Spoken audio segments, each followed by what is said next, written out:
Hurricane Helene, a rapidly intensifying system in the Gulf of Mexico, about to join a list of devastating hurricanes that have hit the United States Gulf Coast in the last 8 years.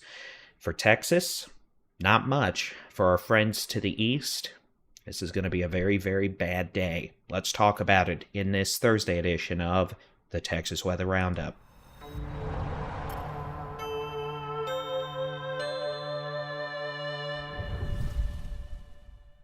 Good morning to you. I'm Texas Storm Chasers Building-in-Chief David Reimer. It is Thursday, the 26th of September, 2024. We're just going to go ahead and get into it. Let's take a look at satellite imagery. This is live as of the time of this recording, shortly before 5 a.m. Central Time. Hurricane Helene at 4 a.m. Central Time was located 350 miles southwest of Tampa Bay, or 385 miles south of Apalachicola, Florida, where it's pretty much heading. We've got a movement to the north-northeast at 12 miles an hour. That will be above 20 miles per hour when landfall occurs this afternoon or early this evening near Apalachicola, moving north through Tallahassee into Georgia. Minimum central pressure at about 3 a.m. to 3:30 a.m. was 966 millibars. A just-in drops on from the Hurricane Hunter aircraft confirms the pressure has fallen to 963 millibars, and that is about a 3 millibar drop in the last 90 minutes. Typical strengthening, what we would consider to be steady intensification, is 1 millibar an hour, so that intensification rate is increasing. The system is beginning a more rapid intensification phase, as has been projected for days now to occur in the hours leading up to landfall. Maximum sustained winds are 90 miles per hour. That is going to increase probably quite a bit before landfall later today. Now, here is something with this hurricane that is somewhat unique. Unique. Let's just go with that. At least quite uncommon. And that is the wind field. Now, I want you to look at this. The orange shading here, that is tropical storm force winds. You might be wondering why that's already on the Florida coast when this is still 350 miles from Tampa Bay. Well, guess what? Maximum sustained winds may be 90 miles an hour. Tropical storm force winds extend out 345 miles east, northeast, and southeast of the eye of this hurricane. You heard me right, 345 miles. And it's only going to become more expansive before it makes landfall. Hurricane force winds right now extend out 60 miles. That is going to greatly expand before landfall as well. You might be wondering why that's significant. Well, an analog to this, some of you may be familiar with, is Hurricane Ike in 2008. Tropical storm force winds extended out well over 200 miles, and that resulted in a storm surge of over 20 feet in parts of the Bolivar Peninsula, the unlevied portions of Galveston Island, the upper Texas Gulf Coast, and that surge began 24 hours ahead of the arrival of Ike. 345 miles of tropical storm force winds over the eastern Gulf of Mexico, pushing water towards the Florida Big Bend and the west coast of Florida. It doesn't matter how strong this hurricane becomes in terms of the maximum sustained winds. The damage is done. The storm surge is going to be catastrophic. Even if this were to only be 110 miles per hour at landfall like Ike, a Category 2, and at this point it looks like it's going to be much stronger. The storm surge alone is probably going to rival that of some of our most intense hurricanes, such as Hugo. Years ago, Florida, Michael. Was it Ida?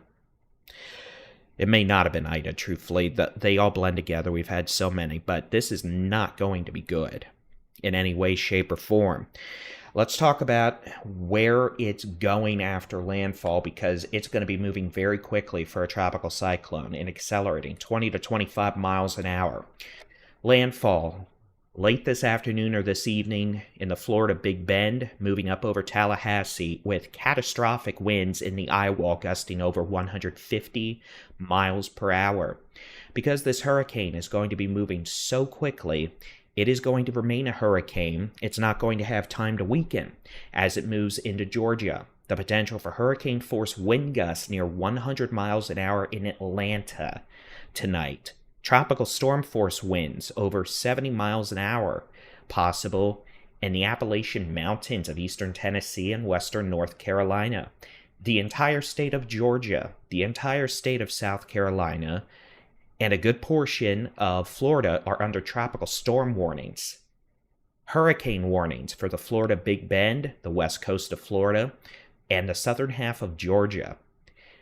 The wind damage from this is going to be catastrophic, not only where it makes landfall, but because such strong winds extend out so far east of the hurricane, we're going to see multiple hours of 60 to 100 mile an hour winds move across a majority of the state of Georgia, which is going to knock down tens of thousands, if not hundreds of thousands of trees.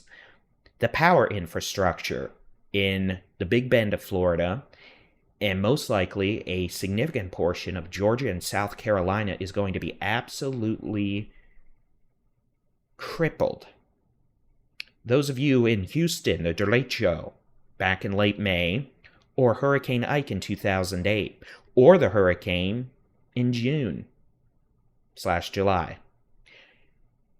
Imagine that, but in the scale of multiple states. There are going to be millions of people without power, and in all likelihood, there will be hundreds of thousands, if not millions of people without power for weeks. Some folks, the power grid is going to have to be rebuilt from scratch.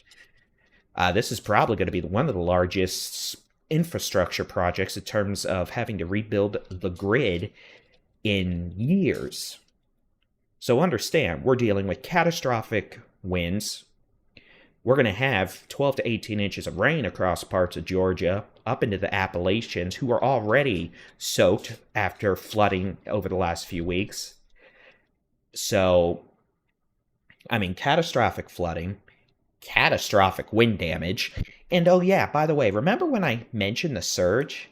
We're looking at a 15 to 20 foot storm surge with 20 foot battering waves on top, on land, in the Big Bend of Florida, from Apalachicola to north of Tampa Bay.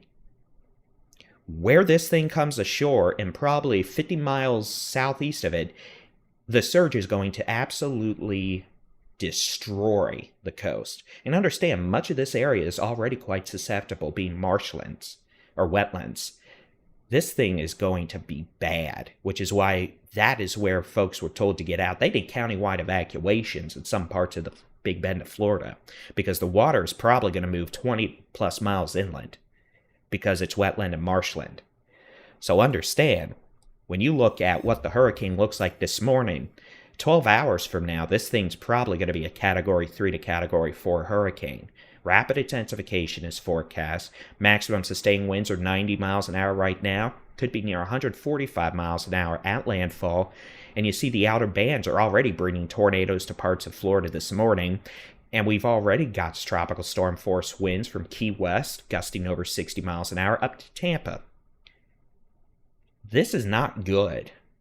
And I can guarantee you now, Helene is a name we will never use again for a tropical storm or hurricane. And only time will tell how bad this gets, but it's not going to be good, which is why I've spent 9 minutes talking about it. Now you might be asking, well, David, this is a Texas weather channel.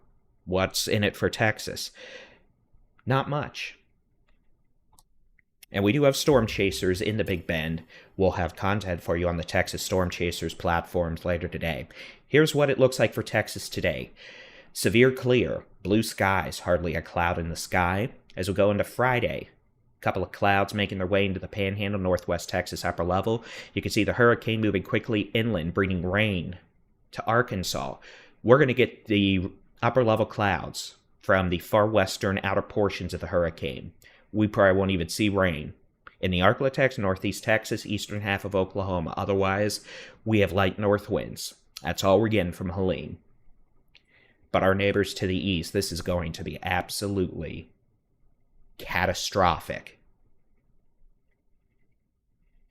Beyond today and tomorrow, well, here we go. Here's the global forecast system. Northerly winds on the light side continue through Saturday. We're going to start seeing a southerly flow reestablish itself across parts of the Rio Grande Valley, South Texas on Sunday, with a chance for scattered showers and thunderstorms on Sunday and Monday across South Texas. The coastal bend, pretty much the Texas Gulf Coast. Highest chance of rain, Rio Grande Valley, McAllen, Brownsville, South Padre Island up to Corpus Christi. Rest of the state, well, I'm just going to go ahead and give the secret away here. It's not going to rain for at least a week. We're looking quite dry and pretty quiet in the weather department, excluding the Rio Grande Valley, the lower Texas Gulf Coast, wee bit of the coastal bend in South Texas, where we'll have rain chances Sunday, Monday, and probably continuing into Tuesday and Wednesday. We could see 1 to 2 inches of rain there, especially right along the lower Rio Grande Valley coast. Otherwise, it's dry. Fire danger the next few days, low to moderate today, tomorrow, increasing moderate to high on Saturday, especially in the Big Bend, the borderland, the Trans-Pecos, a bit in central Texas, and then a bit next week across most of the state. Temperatures the next 5 days, highs today mostly in the 80s across the northern half of the state, 80s to low 90s southern half of the state. Tomorrow, warmer, mid-90s, Edwards Plateau, South Texas, near 100 degrees on Friday in El Paso. That's ridiculous. 90s, Trans-Pecos. We're going to see mostly 80s, northeastern two-thirds of the state. I'm just going to go through this because we've already talked a lot about how quiet the weather's going to be. Temperatures, northern half of the state on Saturday, 80s, low 90s. Mid to upper 90s, South Texas, borderland, far west Texas, southeast Texas. A little cooler Sunday, a couple degrees cooler, northern two-thirds of the state. Still 90s, southern third. And then as we get into...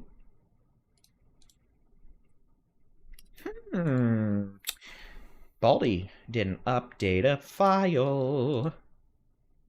Whatever. At this point, it's going to be pretty much warm as we go into early next week, with the potential for highs 80s, 90s, and mostly dry weather unless you're along the lower Texas Gulf Coast, South Texas, Rio Grande Valley.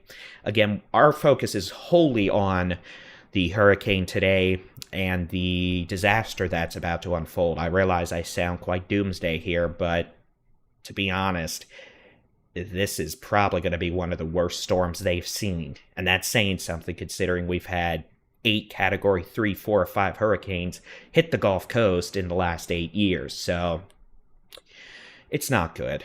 It really isn't. And the wind damage alone, going hundreds of miles inland, just knocking out the grid, is going to be horrific as well. I don't want to know how many people are going to be without power, but we may, honestly, I wouldn't be shocked if we hit 10 million. We'll see. It could be worse than that, but it's going to take weeks, if not months, to rebuild the infrastructure down there in terms of having to get everyone back on the grid. So, and then we're going to have, 1 to 2 feet of rain in the Appalachian Mountains, with probably record high river crests, resulting in catastrophic flooding, mudslides. It's not good. So, again, I'm just going to show you. This is what it looks like now at 5 a.m. 12 hours from now, it'll be making landfall. It'll probably have a well-defined, cleared-out eye pressure. Now at 966 millibars, we'll see how low it gets. But the ocean temperatures are in the upper 80s to lower 90s. Wind shear is low. And as you can see, it is becoming much, much more organized and symmetrical this morning. You can see the eyes tried to pop out a few times, but what we call the central dense overcast has greatly expanded. You can see the very bright cloud tops. That just means they're very tall, very cold, very organized. So Helene appears to be getting rapid intensification, and we'll see how high it goes. That's going to be it for your Texas Weather Roundup on this Thursday, the 26th of September. We'll have your Friday edition out bright and early tomorrow morning. Y'all have a great day. Keep your friends, neighbors, folks in the southeast United States in your prayers. We'll talk to you later. God bless.